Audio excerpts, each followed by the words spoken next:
Je vous propose de vous installer confortablement et de fermer les yeux pour mieux apprécier le son de ma voix et les mots que j'emploie. Vous n'êtes pas obligé d'écouter ce que je vais vous raconter. Et d'ailleurs, vous n'êtes même pas obligé de vous laisser bercer. Aujourd'hui, cette séance est différente de celle des autres. D'ailleurs, en parlant de différence, chaque séance est unique. Comme chaque jour qui passe, ou bien chaque heure, chaque minute, chaque seconde, à chaque instant, de nouvelles choses apparaissent dans notre vie et disparaissent, que l'on en soit conscient ou pas. Et à travers chaque nouvelle chose, un nouveau souffle de vie apparaît comme par magie. C'est le flot de la vie. D'ailleurs, des choses disparaissent pour laisser place à de nouvelles choses, des anciennes expériences pour en faire de nouvelles. Tout cela pour vous dire que plus nous avançons dans le temps et plus les choses semblent faciles. Un peu comme si nous avions été programmés pour faire toutes sortes d'activités à laquelle nous nous sommes abonnés. Et pourtant, lorsque nous commençons une nouvelle transition, alors cela devient parfois difficile de passer par là. Comme si nous avions perdu le pouvoir d'être les bienvenus. Ou alors comme si tout ce que nous avions appris avait totalement disparu pour laisser place à l'inconnu. Tout un tas de paramètres qui pourraient bien nous mener par le bout du nez, à tel point que nous pourrions même nous y délaisser. Et pourtant, si nous prenons le mot inconnu et que nous le remplaçons par le mot connu, alors les choses pourraient bien changer. Parce que le connu nous apaise, nous rassure, nous réconforte.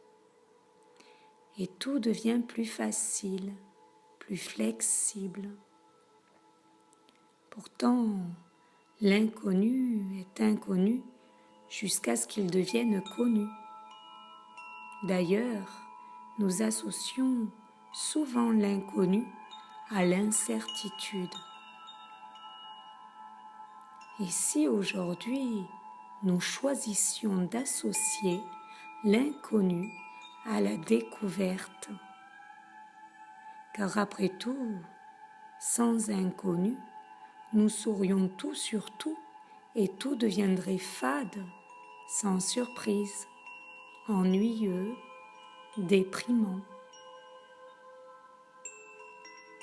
Et puis nous aimons tous la découverte, que ce soit dans la nature, dans les livres, les relations, toutes sortes de loisirs, activités,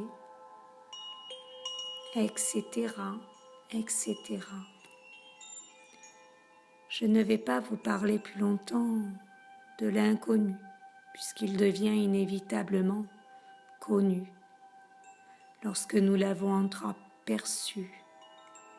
Et même si nous ne savons pas encore que nous savons, nous saurons alors que nous savions. Si je vous parle maintenant de contrôle, alors que je viens juste de vous parler de l'inconnu, c'est en quelque sorte pour faire le lien entre l'inconnu et le contrôle. Ce mot qui nous rend rigides, intolérants dans le contrôle de notre vie, Oui, celui-là, celui qui a pour but de contrôler nos faits et gestes afin d'éviter les erreurs qui pourraient bien nous embarrasser, nous faire paniquer. Et bizarrement, plus nous sommes dans le contrôle, plus nous stressons et plus nous commettons des erreurs. C'est le cercle vicieux qui alimente le contrôle, parce que nous ne vivons plus dans l'instant présent, mais dans le jugement. Alors oui, rien que le fait d'être dans le contrôle, inflexible, nous nous privons de notre véritable nature. Vivre le moment présent et nous épanouir au travers de nouvelles expériences.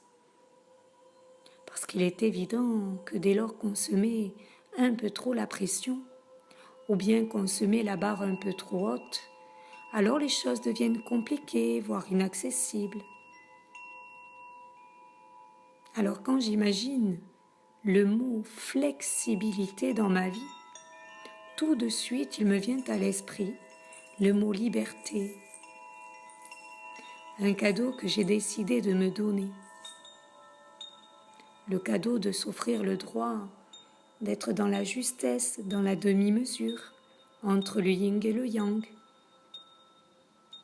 un peu comme si je m'offrais le droit de faire des erreurs, comme si cela faisait partie de mon bonheur. Bref, tout un tas de paramètres qui me permet d'avoir de nouvelles clés pour m'offrir à de nouvelles possibilités. Bien sûr, le but est de remplacer toutes les complications par des actions basées sur de bonnes intentions. Pourquoi ne pas commencer simplement par s'accepter tel que l'on est, avec nos forces et nos faiblesses? Car vous savez, c'est en aimant nos faiblesses que nous pouvons les apprivoiser pour en faire nos forces. Évidemment, les choses sont si faciles lorsqu'elles sont évidentes, et pourtant si difficiles lorsqu'elles sont empreintes de souffrance. Alors peut-être que si nous prenions le temps de poser les choses sur un papier, nous pourrions ainsi prendre le recul nécessaire pour faire le point sur ce qu'il s'est réellement passé. Car vous savez, la vie est là pour nous aider à grandir, à évoluer, à s'épanouir, à expérimenter. Lorsque nous exprimons nos ressentis, alors c'est comme si nous allégions notre sac à dos de souffrance pour le remplacer par du mieux-être et de la sécurité. Si nous sommes à l'écoute de notre corps, alors nous pouvons nous en occuper et comme par magie, il va nous en remercier.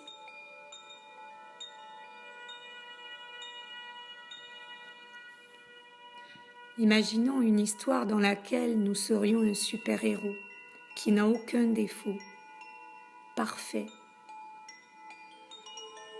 Vous n'arrivez peut-être pas à l'imaginer. C'est normal, soyez rassurés.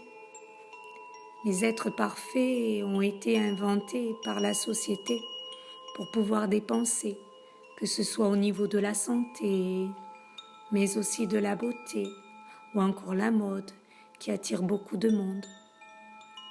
Ah, et parlons aussi des entreprises. Elles recherchent des gens parfaits.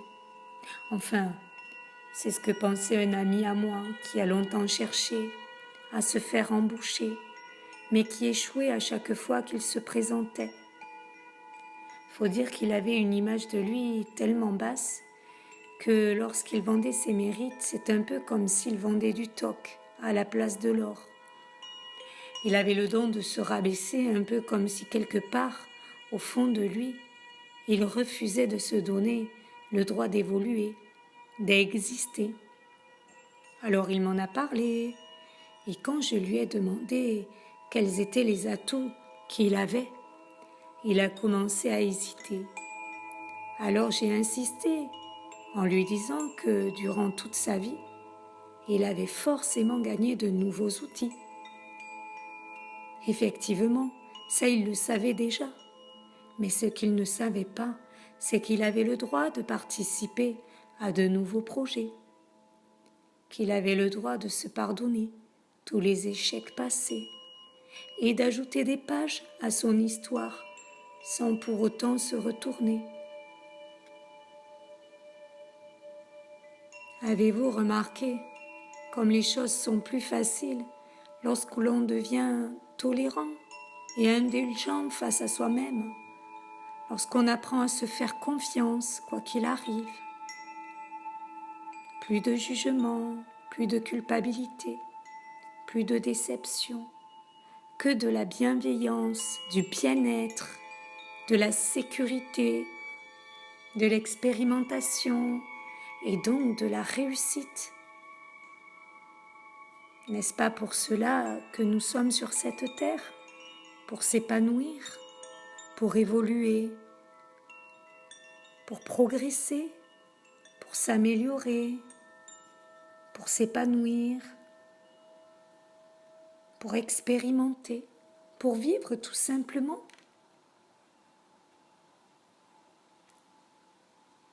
Je me souviens, il fut un temps où je supportais mal les remarques des autres, un peu comme si un poignard se logeait dans ma poitrine. Je me suis longtemps questionnée sur ce mal-être. J'ai même été voir un professionnel dans la thérapie qui m'avait simplement dit que j'avais en moi une certaine susceptibilité. Bref, je suis sortie de là en étant convaincue que cela faisait partie de moi, que rien ne changerait cela. Mais mon côté déterminé m'a permis de réaliser que ce ne sont pas les mots des remarques prononcées qui me faisaient mal, c'est ce que j'interprétais derrière ces mots. Il faut dire qu'à ce moment-là, ma vie était toute chamboulée, que ce soit au niveau personnel ou bien professionnel. Bien que je me sentais déstabilisée par tous ces événements, j'avais décidé de me mettre des œillères parce que je ne voulais surtout pas voir la réalité en face. J'avais peur. J'avais peur de me noyer dans cet océan de nouvelles possibilités, dont je ne connaissais que son immensité. Alors j'ai tout fait pour résister, un peu comme si mon esprit voyait de nombreux chemins, menant vers de nouvelles expériences et que mon corps, lui, restait figé, paralysé pour se protéger d'un éventuel danger. Mais au bout d'un moment, mon désir d'évoluer et de changer a pris le dessus. Et j'ai décidé d'écouter mon cœur. J'ai laissé ma prison dorée pour pouvoir vivre ma liberté. Moi qui croyais que le fait de vivre dans la routine, cette zone de confort illusoire, me rassurerait. Je me suis rendu compte que ce qui me rassure le plus aujourd'hui, c'est de pouvoir goûter à ce que m'offre la vie, de pouvoir m'épanouir à travers de nouvelles activités, de nouvelles possibilités. Et la vie nous offre de nouvelles opportunités.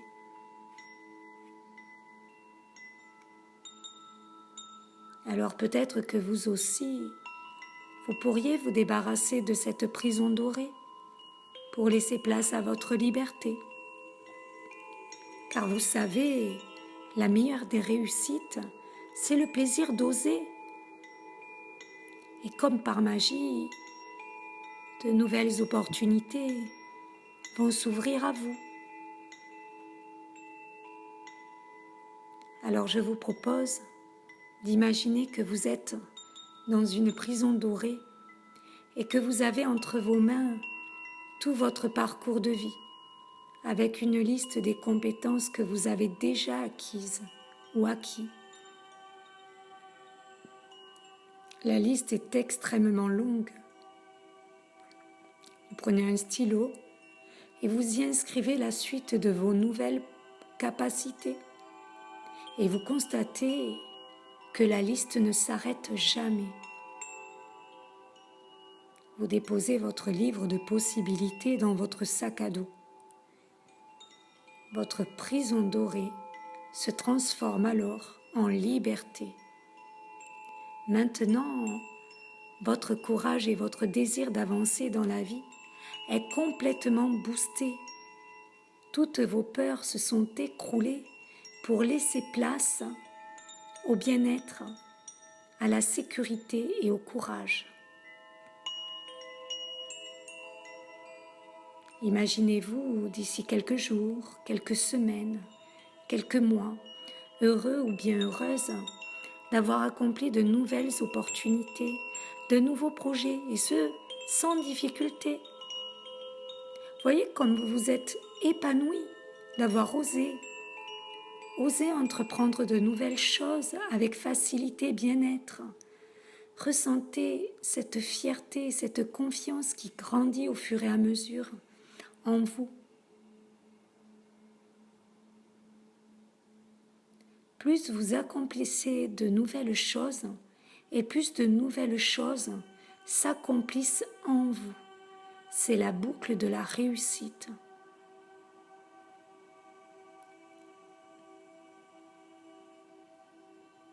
Je vous laisse quelques instants imaginer tout cela.